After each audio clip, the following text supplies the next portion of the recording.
ScreenRant isn't just shilling for Rings of Power, they are full-on deep-throating Amazon at this point. Hello, this is Mara Jade, and I'm back with another video.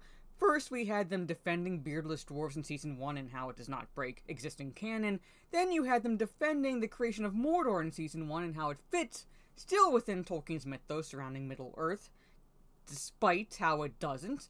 And now you have this raging stupidity, where a major plot hole in Season 1 surrounding Galadriel is somehow fixed also in Season 1, but existing Tolkien lore could make it worse. Existing Tolkien lore makes everything about this series worse because nothing in this series at all reflects what Tolkien wrote. It's that fucking simple.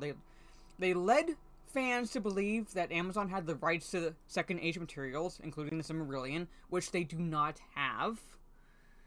And then they have the audacity to claim that they are connecting the dots Tolkien never did, writing the novel Tolkien never did, and so forth, pretty much. This is purely studio fan fiction, not fan fiction, but studio fiction, right? Bastardizing Tolkien's work. Now, what about it? According to this article, can make it worse? Well, just sit back and get ready for this incredible level of short bus stupidity that I've yet to witness. But here it is. So there's one major plot hole that arose in Rings of Power. There are several fucking major plot holes that arose in Rings of Power, but moving on, that viewers are concerned might grow even larger in Season 2. The show, which serves as a prequel to J.R.R. Tolkien's The Lord of the Rings novels, no it does not, because they don't have the rights to anything preceding the Lord of the Rings novels, so it does not in any way reflect anything that Tolkien wrote. Follows the character of Galadriel as she travels Middle-earth in search of Sauron in order to restore peace to the realm. Something that she never fucking did. It's Galadriel in name only. The Rings of Power Season 1 ended with the dramatic reveal that Sauron had been under Galadriel's nose for the entire time, disguised as one of her closest friends. Not only making her stupid, but also not making any sense because it was a human, and it makes absolutely no sense whatsoever with how Tolkien set up the races within Middle-earth. But moving on. Rings of Power used several Tolkien characters in name only that hadn't previously been adapted for the screen, but it also excluded several important features from the source material that culminated in one major plot hole. While this issue doesn't pose too much of a problem for now, everything about this fucking series is a problem. Dedicated fans of The Lord of the Rings, oh, where are they? Where are they? You mean the major numbers that dropped off at the end of the series, and I have no fucking intention at all of giving Amazon any clicks to watch Season 2, I mean those dedicated fans? Universe are concerned that it could have a much larger effect on Galadriel's journey as the story progresses. But Rings of Power never claimed to be sticking too closely to Tolkien's works. Oh no, they only misled Tolkien fans from several months before it was revealed in a Vanity Fair article that they did not have the rights at all to anything Second Age. So this is purely fucking headcanon from the showrunners, and Amazon is using the Lord of the Rings name to draw people in. Pretty much the good old bait and switch tactic, pretty much, to gin up the numbers so that way they can claim, oh look, this series is popular, pretty much. That's what they're doing. Right? So there might be a way the show can write itself out of the problem. Again, there's a multitude of fucking issues within the series. And they're choosing to focus on this one. And the solution this so-called journalist has is mind-bogglingly stupid. Alright, so Galadriel mentioning Celebrian would be weird after Rings of Power Season 1. Now, for those who do not know who Celebrian is, that is Galadriel's and Celeborn's daughter. That she never fucking mentions at all in the entirety of the first season. And why is this so major? Well, let's just go into this. So the plot hole concerns Galadriel's past before the events of the Rings of Power, specifically her relationship with an elf named Celeborn. In the novels, Galadriel and Celeborn are married at a young age. Alright, she's already married at this point. Alright, she's already married to Celeborn. Celeborn is not dead. Okay, he's very much alive. And spend the rest of their lives together, as seen in Peter Jackson's movie The Lord of the Rings and Fellowship of the Ring. Alright? But the character is completely absent from the Prime Video series. He's finally mentioned in the last episode of Season 1, when Galadriel reveals that he's presumed dead or missing, and she's continued without him. However, this doesn't explain the absence of another important character, the couple's daughter, Celebrian. It's definitely unusual that the Rings of Power has decided to rewrite Galadriel's relationship, but fans have a theory that Celeborn is alive and will return in the future, which would explain the choice. There's no fucking way he could stay dead, because how would he reappear in Fellowship of the Ring? That's why this is so fucking asinine. This is ridiculous. This is nothing more than studio fiction, under the guise of the old bait and switch, as I said, to draw Tolkien fans in, and then basically give them the shaft the entirety of season 1.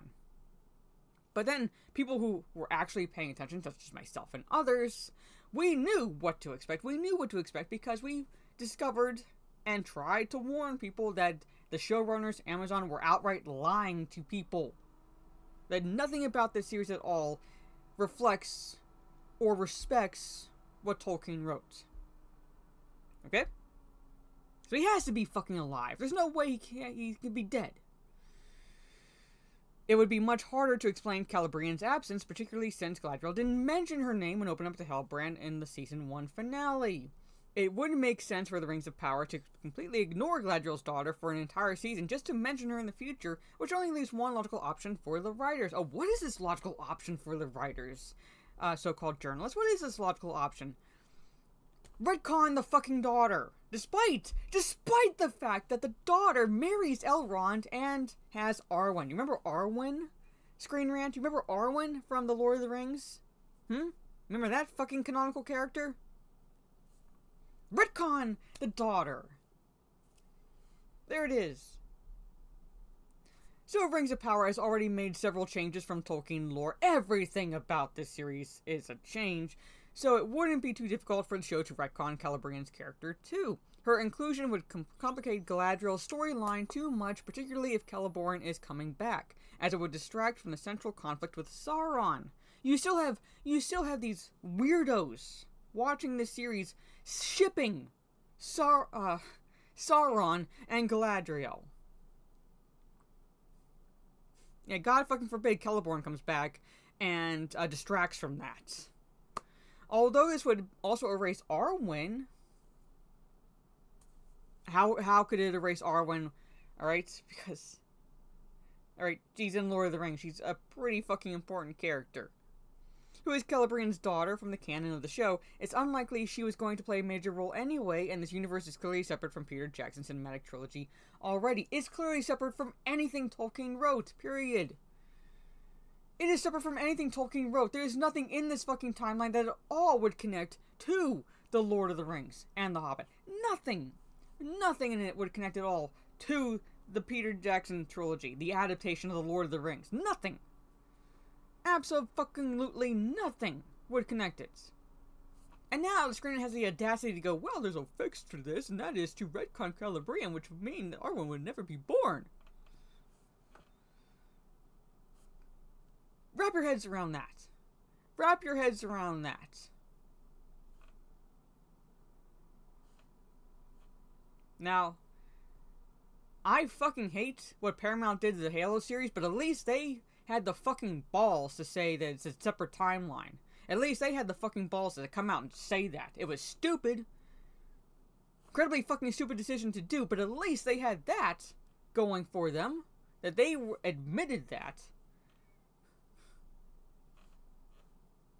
Amazon hasn't. The showrunners have it. They keep claiming they're going back to the book. They're going back to what Tolkien wrote and so forth. They keep lying through their fucking teeth every chance they get. And then on top of that, they have outlets like ScreenRant shilling for them on their knees in front of them, going and telling how much they love the sloppy seconds.